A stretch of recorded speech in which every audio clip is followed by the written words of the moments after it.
Hey, Acharja, Falcharot Gugailekanle, Shanansha. Today we're going to learn how to say, how are you? And respond to that. I'm fine, thanks. We'll start off with the basics, and then stick around and we'll get into the nitty-gritty of how it all works, the grammar, and what's going on with the language. Kajay Martatu. So what you heard there was Kajay Martatu for how are you? Kajay Martatu. Tamegamoy, Agusta. The response to Kajay Martatu, how are you, was the Irish equivalent of I'm well or I'm good. And that is Tamegamai. Tamegamai. Tamegamai. And Tamegamai was followed up by Agustusa, and that means, and you, Agustusa, and you, Agustusa. Oh, Tamagabra. Good on my agate. And then in response to Agustusa and you, I said, Tamegabra. Tamegabra. And that's, I am fine. I'm fine. Tamegabra. Tamegabra. And right after Tamegabra, I said, Goramaihagat. And that means, thank you. Goramaihagat. Goramaihagat. Goramaihagat. Goramaihagat. Thank you. All right, so let's break that down, shall we? Here we have Kajay Martatu. I know, that's a lot of words, isn't it, for just Kajay Martatu? Sounds like it should be a lot shorter than that. So let's figure out what exactly is going on here. All right. We have slowed down. Kajay Martatu. Now, slow speech, we want to be exact. We would have kad, mar, ata, tu. Okay? Now here's the thing. In Irish, there's actually several different ways of saying, how are you? This is just one of them. A lot of people might also be familiar with kanistatu or kenchiatatu. It really depends on dialect. Now there are three main dialects of the Irish language. Ulster Irish, Munster Irish, and Connacht Irish. And then there's really also kind of this fourth, to be fair.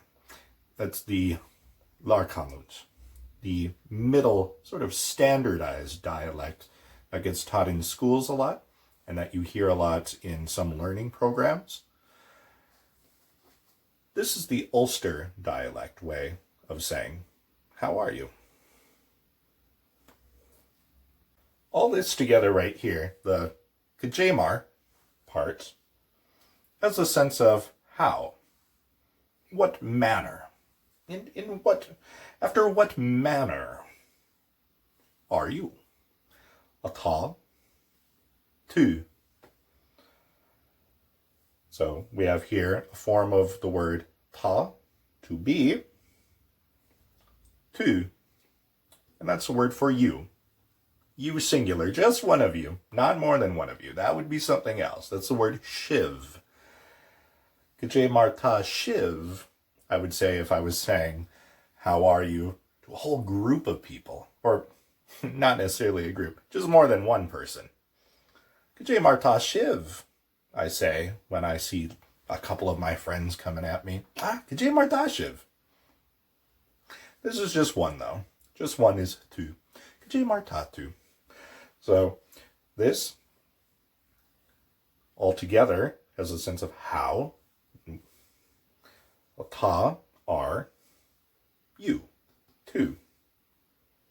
Here's one of those other ways that you can say how are you in Irish. Conas tatu. Conas How ta are to you. Word for word. Pretty much exactly like English.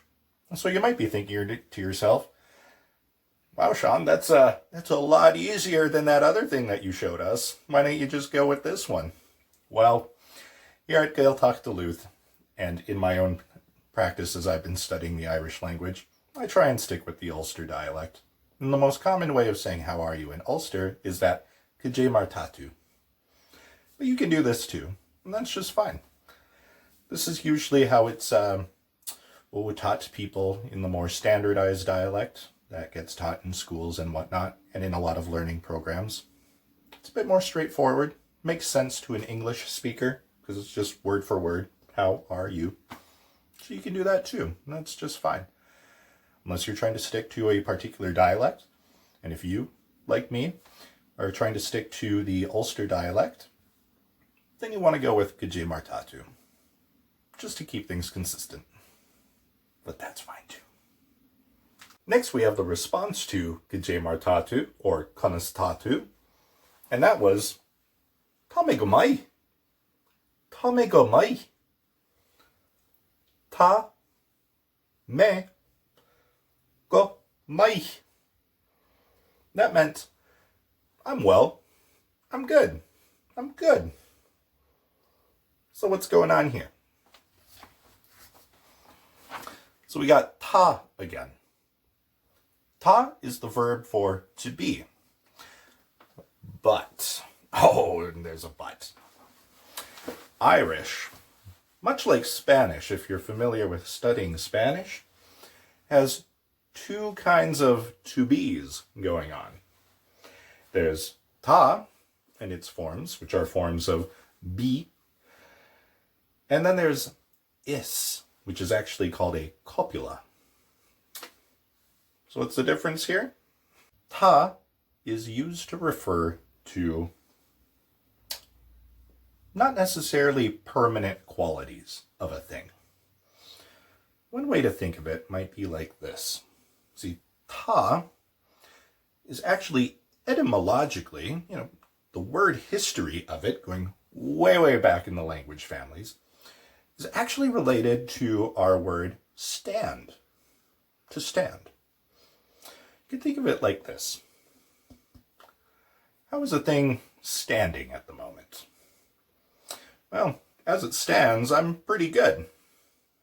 But that doesn't mean I'm always going to be good. I have my bad days just like anyone else, right? And sometimes I'm just so-so. But as it stands, I'm good. Thanks for asking. Is like an equals sign in the Irish language. Not like ta.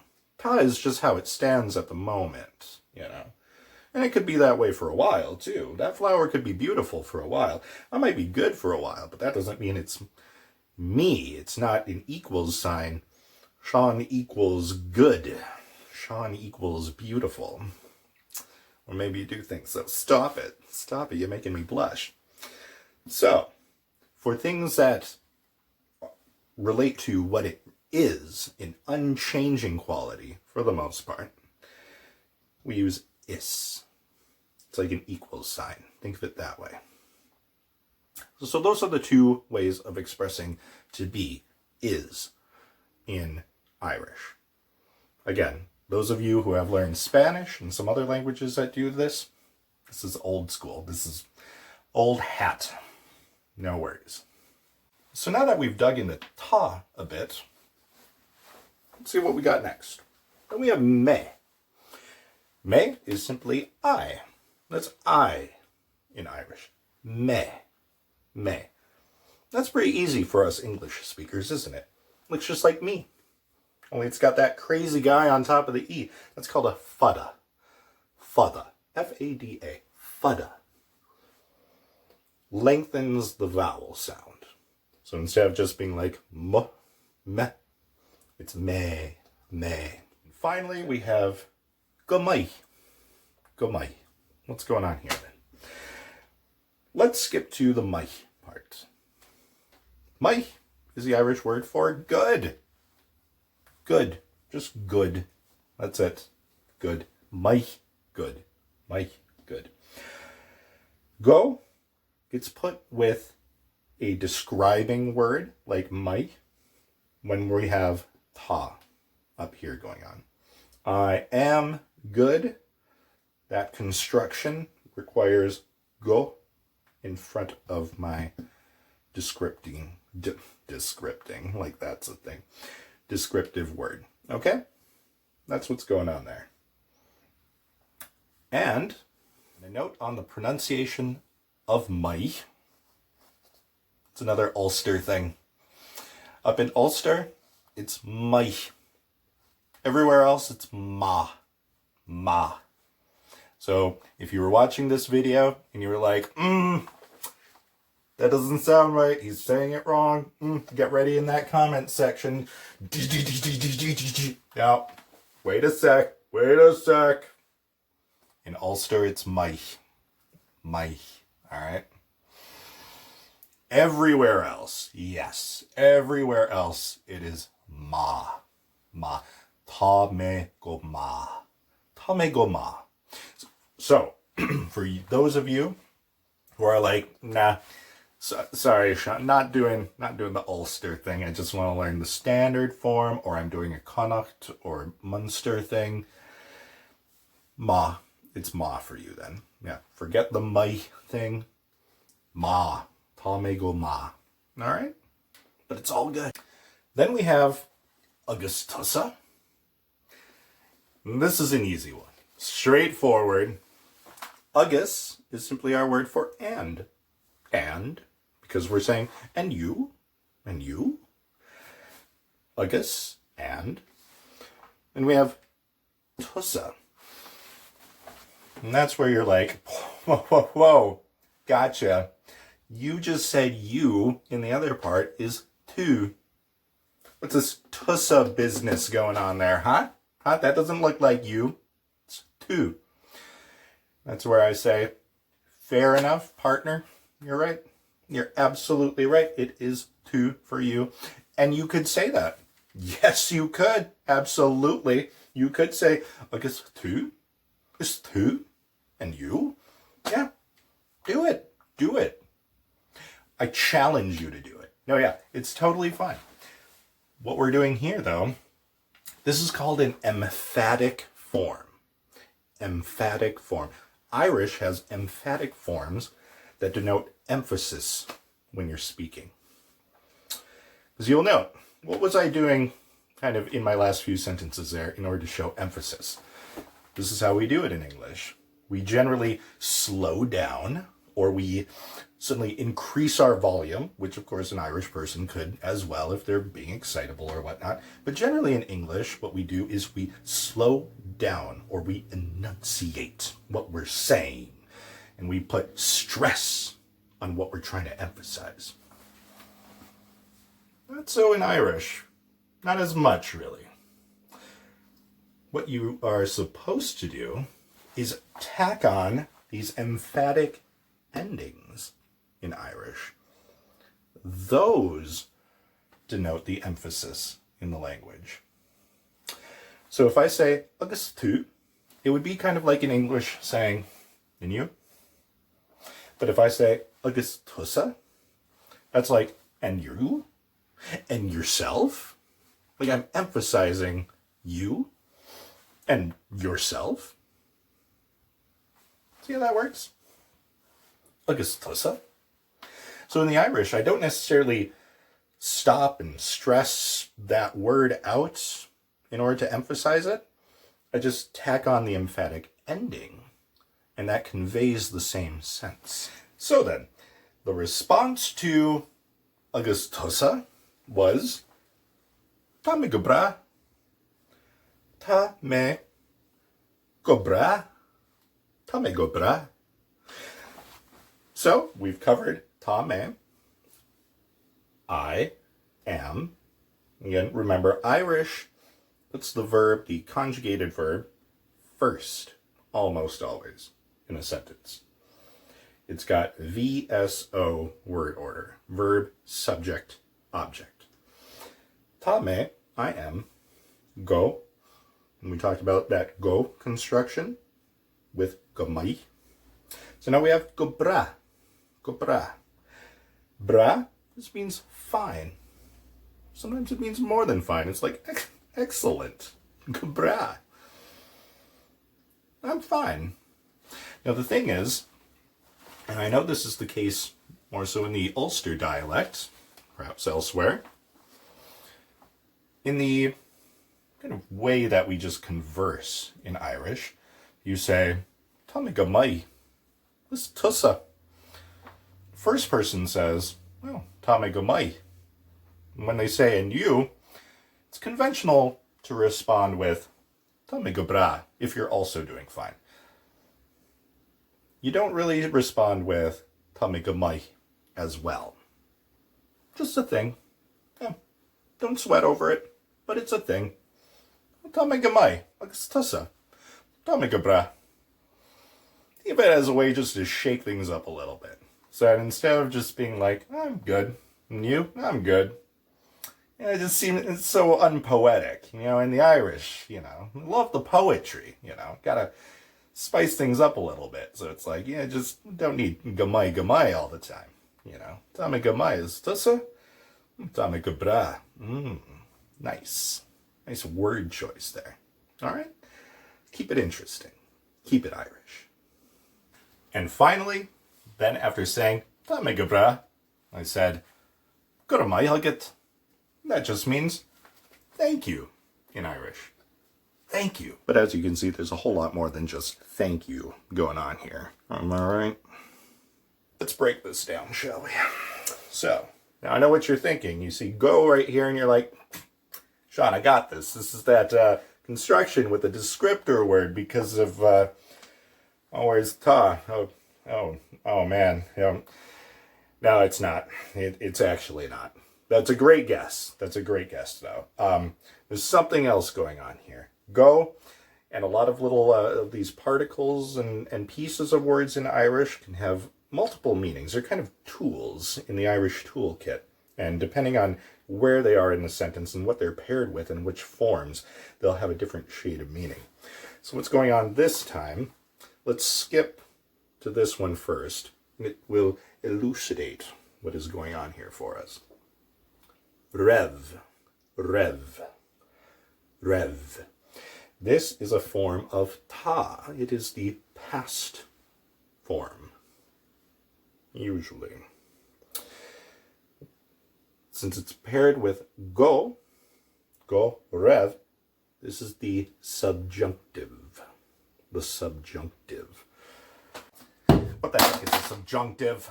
The subjunctive is what we call a mood. Now, it's not like happy versus sad. No. Mood is used in this sense in a grammatical sense. It's a grammatical term. There's the indicative mood, as in indicating. The indicative mood is when we say things like, the chair is black. The dresser is made of wood. I am a captain of a starship. That's indicative. Subjunctive mood is different. It's when we express things that are either usually like counter to reality, counter to how things actually are, or it can be used to express wishes and desires, or even prayers. An example would be this. Indicative mood sentence would be like, I am the captain of a pirate ship. Subjunctive would be, if only I were the captain of a pirate ship. See what I did there? It expresses something that's not factual yet. Or expresses a wish or desire. Oh, if I were a pirate, if I were an octopus, things would be different. Note that English itself is changing its verb form there. I am an octopus, and then that am changes to were. Oh, if only I were an octopus. Subjunctive. So that's what's going on in our Irish sentence. Because in Irish, The subjunctive is also used to express a lot of prayers and wishes. And oftentimes these don't translate super word for wordy into English. So it's common to use an expression like may.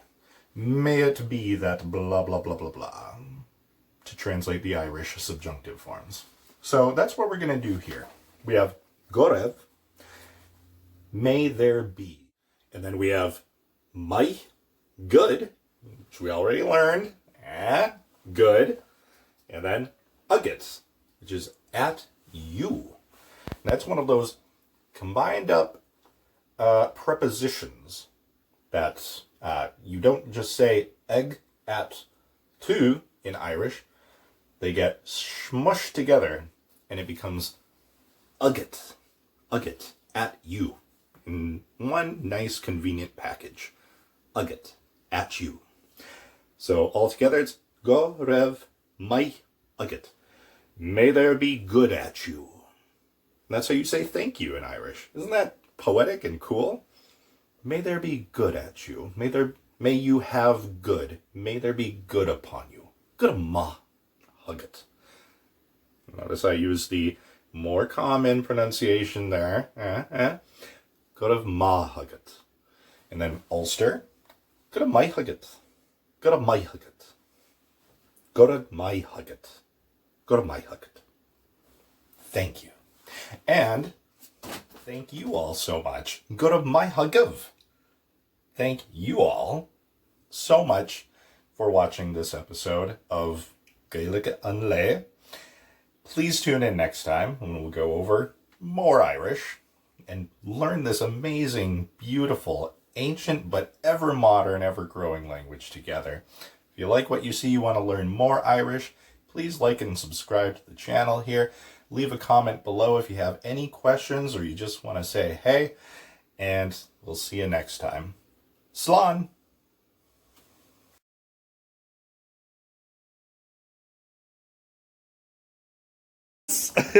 Okay.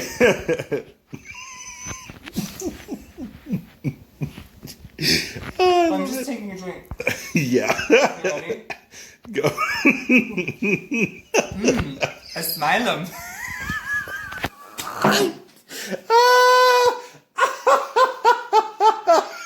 I'm using that one.